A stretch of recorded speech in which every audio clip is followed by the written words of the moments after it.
Who's with me on this? Say I. So before we do anything else, let's make sure that you get more of this. How many would like to have a hell of a lot more joy, excitement, passion? How about ecstasy in your life right now? Say I. If you want more passion, you have to do passion. If you want more love, you have to do love. If you want more joy, you have to do love and joy. If you want more ecstasy, you have to do ecstasy. No, sir, not what you're thinking. I'm already there, he says. I see you with the glasses on there, sir. Now, so here's what I want you to do. I want you to realize that most people in life want this great feeling, but we've been conditioned to believe a bunch of things have to happen before we can feel good. Think about it. What's a goal you have? What's a desire you have that's really big? Who's got a big goal or desire that excites you? If you were to achieve it, it would excite the hell out of you. How many can think of one right now? A goal, a desire, could even be a fantasy, but boy, if you can make that happen, you'd be out of your mind. Who can think of one right now? Raise your hand if you can think of a goal, desire, fantasy excites you. Great. If you just achieved that goal right now, how would you feel? And that's why you don't have it. Because if all you're gonna get is, woo, your brain goes, read between the lines. I ain't going through all that shit for one woo-hoo. So you have to have a lot more inside. There has to be a much greater drive inside. But most of us have learned to kind of limit our level of energy enthusiasm because culturally we've learned you're not supposed to be terribly excited about things because if you do, people might get a little annoyed with you, right? If you're really excited, oh, how's it going? I feel so great. My life is so easy for you, asshole. Right? Isn't that what people do? But if somebody's like, oh my God, I got this problem, that problem. Dude, I understand. Most of us have lowered our expectations unconsciously so that we fit in, and yet we think of ourselves as leaders. It's cultural hypnosis. The people that break out are the people that they still care what other people think, but they care more about experiencing life at the highest level. They care more about actualizing whatever their creator or their life or they believe they're here for. And you wouldn't be in a room like this unless some part of you's in that. Who's with me on that? Say I. So here's what I'd suggest to you. If you're gonna achieve this goal and you finally achieve it and you're gonna feel so incredible, who's gonna make you feel incredible when you achieve your goal? Who's gonna make you feel that? You are. So my question is, why wait? Some people say, someday we'll get through this and we'll laugh about it. I go, screw that, let's laugh now. Why wait? If you're the one in charge, if you kiss somebody and wham, this energy goes through your body and Mr. Happy comes to full attention, you're just fully ready. Where does that feeling come from? Is it from wet tissue touching wet tissue? If that was true, kissing your dog would excite you. It's because you have a set of rules that say, if this and this and this happen, the person's spiritual like me, and they're this, and they're that, and they're this, and they're shaped like this, and they act like this, and they share my values, then I feel like this. But if they're like this, I'm not even interested. What does a truly attractive woman look like? Good answer. Give him a hand. The bullseye, ladies and gentlemen.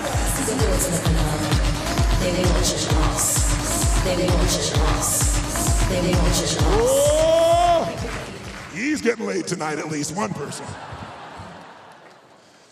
Notice how quiet it got. It got quiet because nobody wants to say anything in this area, but the truth is it's whatever you've been conditioned to believe, right? If I asked you 200 years ago, the ideal shape culturally of a woman looked nothing like today. And women haven't changed, it's just the cultural conditioning. Today, you need to be a heroin addict to kind of meet that piece for some people. But it can change. Who's ever been attracted to somebody? They're not your type. And then you felt totally attracted. Who's had this experience? That's because our emotions become conditioned or primed. I want to show you how to prime yourself. So here's what we're going to do. In a moment, I'd like you to try on a new belief system just for today. You can always go back to being an old fart and the old thoughts. I'd like you to try on the thought of this. What if you needed no excuse to feel good? Because you can tell, I think you know by now, I'm not into positive thinking bullshit, but I'm also not into stupidity, which is finding what's wrong with everything so you have no life and you have an excuse not to do anything, which is what most people do. I believe in intelligence. Intelligence says, see things as they are, but not worse than it is. I believe in seeing it as it is. You're not a leader if you make stuff up, make it better than it is all the time. You gotta see it as it is so you know what to do. But you can't make it worse than it is so you don't have to try. Who's with me? Say I. And then step two, you gotta see it better than it is or you aren't a leader. You have to have a vision beyond now or you're not gonna bring anything to the table. And thirdly, then you gotta make it the way you see it. So if you and I are gonna do this, I'm gonna operate with this belief system for a moment. We don't need an excuse to feel good. Who'd like to try that on for a moment? Say I. By the way, if you think it's naive, think about this. Most people don't need an excuse to feel bad. How's it going? Oh, I feel like crap. How come? Woke up. And people go, I understand. If you, how's it going? Someone says, I feel so good. How come? I don't know. I just feel good. Take that guy to the funny farm, right? So it's crazy that we don't allow ourselves to celebrate. So I want you in your nervous system to feel again what it feels like to be engaged with total celebration. There's only a few times culturally when this is culturally acceptable. When can you Burning Man, that's one, thank you, sir. When else can you just totally celebrate for no frickin' reason, like a little kid, jump, scream, yell? When else can you do that? When? When you're drunk, good sir, when you're drunk, very nice. When else can you do it culturally and it's acceptable? New Year's, when you're drunk again, good. What else? Your first orgasm, good sir, good, I'm glad you finally had it, good. When else? Sports, around the world culturally, every country in the world, when a local team wins the local or national wins a national championship, do people become little kids, yes or no? And it's totally acceptable. You jump, you scream, you yell. In fact, right now, show me what it would be like in your town by you using your body if your local team or national team won the greatest championship on the count of 3. Use your body the way you'd be doing it there. 1, 2, 3, go! Come on! Come on! Come on! Come on! Come on! Come on! Come on, baby! Come on! Come on! Come on! Come on! Let me hear you! Oh! Shake your body out. Now, what do people do? Do they jump around? Do they scream? Do they yell? Yes or no? Do they kiss strangers? High five people? And what do they yell? We did it, we did it, we did it. What is this we did it shit? You didn't do squat. You watched. Right? We did. How is it when they lose, they failed? When they succeed, we did it. So you know what it is? We're so hungry to celebrate. We're willing to do it over something that has no significance whatsoever. When strangers we don't know perform highly in our own community that we hired to come there, we celebrate. Now, some of you live in a city where if the only time you're going to celebrate is when your team wins, you are never going to celebrate. So I suggest an alternative. I suggest celebrating for no damn good reason. How many of you, by the way, have plenty of things in life that if you're truly grateful, you can feel incredibly joyous and grateful for right now in your life, right now? Say, I. But the human brain is not designed to find what's working. It's a 2 million-year-old brain still. It's still in the savannah. It's still got fight and flight, and it overreacts to shit. And it starts to think it's the end when everything is going for them. I know it's scary. That's because our brain looks for what's wrong. If you want fulfillment, that's your job. Your brain's not going to do it for you, ever. It's a survival mechanism. But you can make it extraordinary, but the way you do it is you use your nervous system, you use your body, and you can overcome it, and you can even retrain it. You can prime your brain for joy, for happiness, and ecstasy, have those be real feelings. Can you condition yourself by doing the same thing over and over again to be pissed off all the time? Can you do that? Can you get angry enough that you're always angry, yes or no? Could you get excited enough that you're always excited? Or be in love enough that you always feel love, yes or no? We can train ourselves, but most of us don't. So if you don't train yourself, then you let the culture train you. And the culture wants to startle you, not inform you, not educate you. It's nothing wrong, it's just the way the system works. It's a competitive system trying to get your attention. And there's so much trying to get your attention today, it's gotta startle you to get your attention. You wanna take that control back of what you focus on, of what it means to you, and what you do. Your destiny is controlled by those 3 decisions. How many follow this? Say, I. Your decisions of what to focus on, what things mean and do will change based on your state. If you're in an angry state, you're going to focus on something different than if you're feeling playful. Does that make sense? So the culture, the control of those 3 decisions I started out my talk with is your state.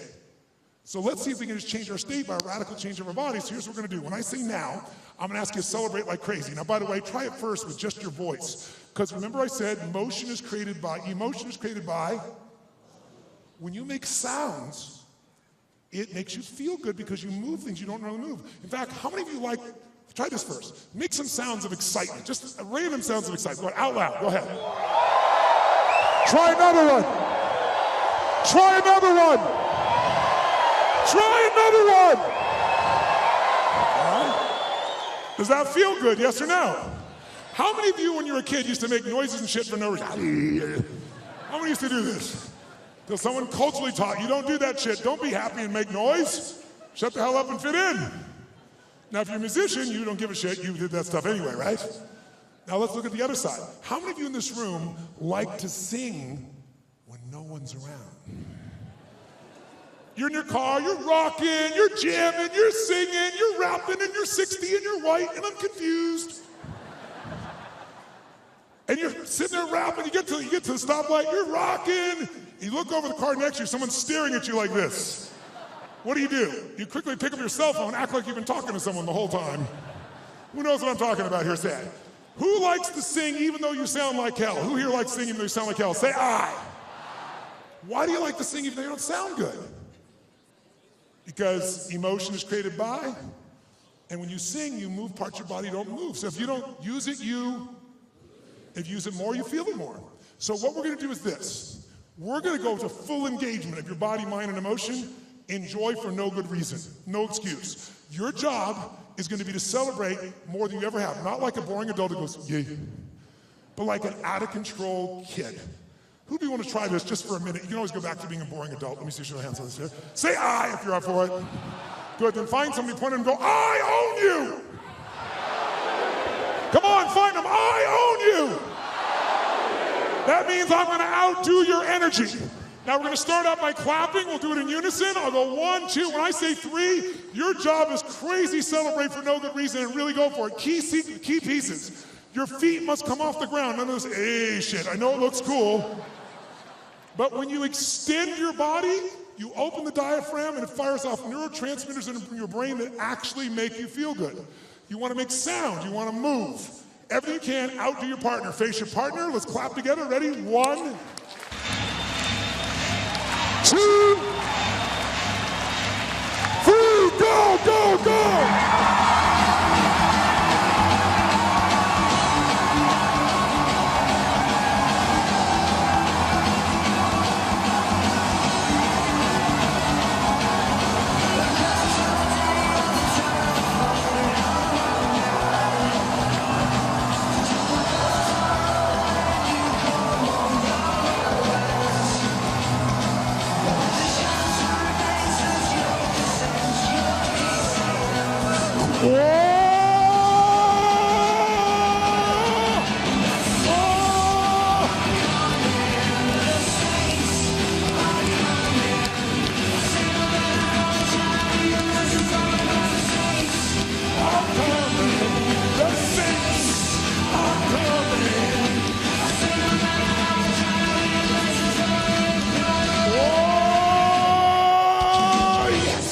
Shake your body out.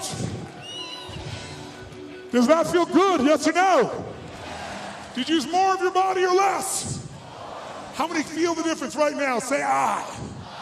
Great, turn to the person next to you, high five, go, you rock, baby.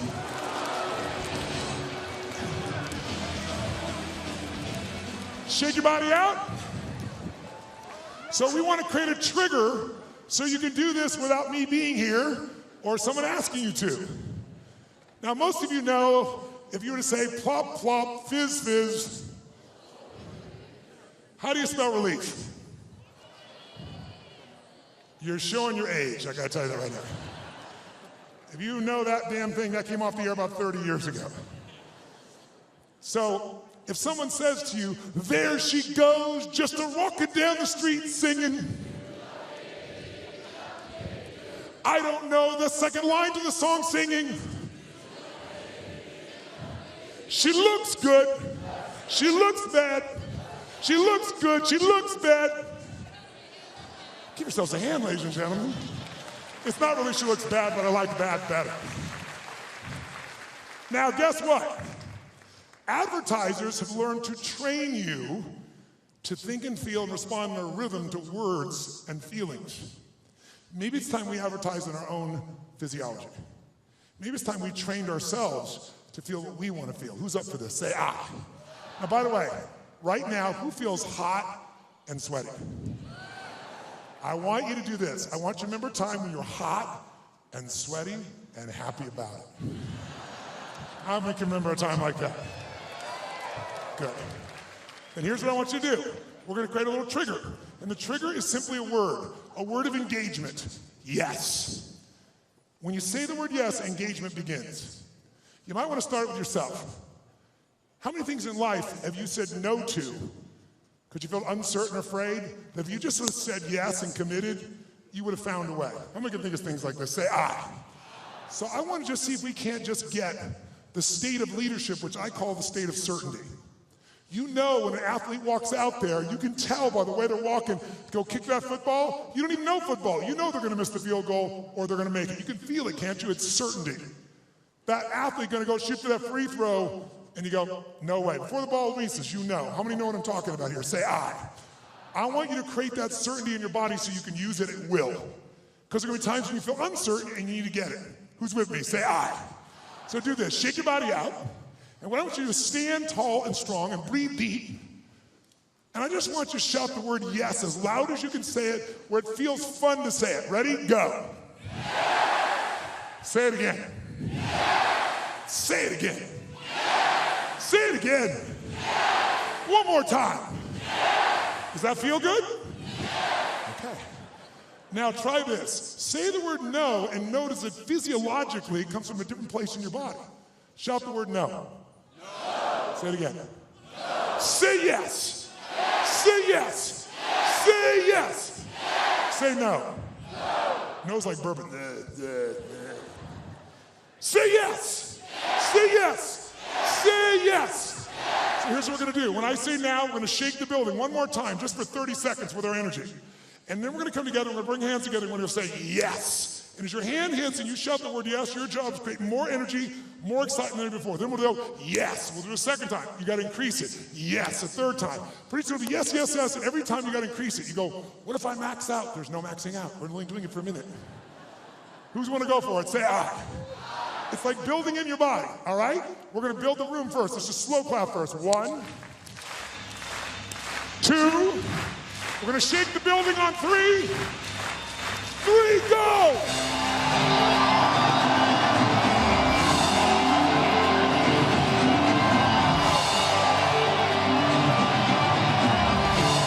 Here we go! Yes, yes, yes, yes, yes, yes, yes, yes, yes, yes, yes, yes, yes, yes, yes, yes, yes, yes, yes.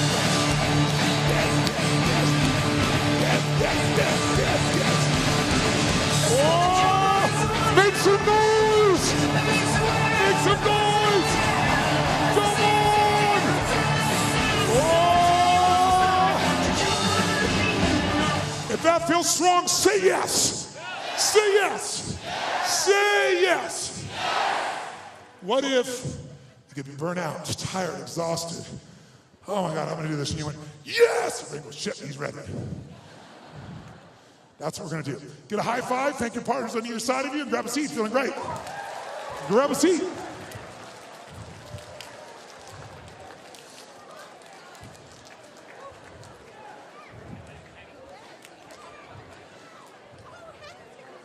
All right. Take a sip of water. Get hydrated. And then watch. Take a sip of water, take a little sip of water, stay hydrated. And then I want you to notice something.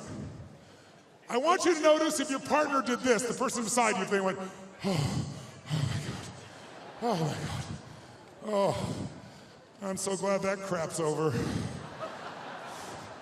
That Robbins idiot.